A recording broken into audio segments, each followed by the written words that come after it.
సోదరీ సోదరులారా, ఈ సత్యాన్ని ఎన్నడూ మరువకూడదు. దేవుడు స్త్రీ పురుషులకు ఆరోగ్యవంతమైన లైంగిక జీవితం సంకల్పించాడు. వివాహం దేవుడు ఏర్పరిచిన వ్యవస్థ. మానవ జాతి కొనసాగడానికి, దేవుని నిబంధన నెరవేరడానికి దేవుడు స్త్రీని పురుషుని ఏక శరీరంగా వివాహమందు జతపరుస్తున్నాడు. స్త్రీ పురుష సంబంధాలను శాసించేది దేవుని ప్రేమ. మానవుల లైంగిక జీవిత విధానం దేవుని చేత పవిత్రీకరించబడి ఆయన మహిమకు సాధనం కాగలదు. మానవులు తమ లైంగిక జీవితాన్ని కూడా ప్రభువుకు ప్రతిష్ఠించుకోవాలి.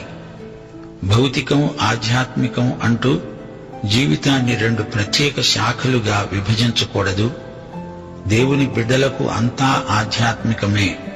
మన జీవితం అంతటికీ యేసుక్రీస్తే ప్రభు. మన రహస్య జీవితానికి కూడా ఆయనే యజమాని. ఆయన కంటికి మరుగైనది ఏదీ లేదు.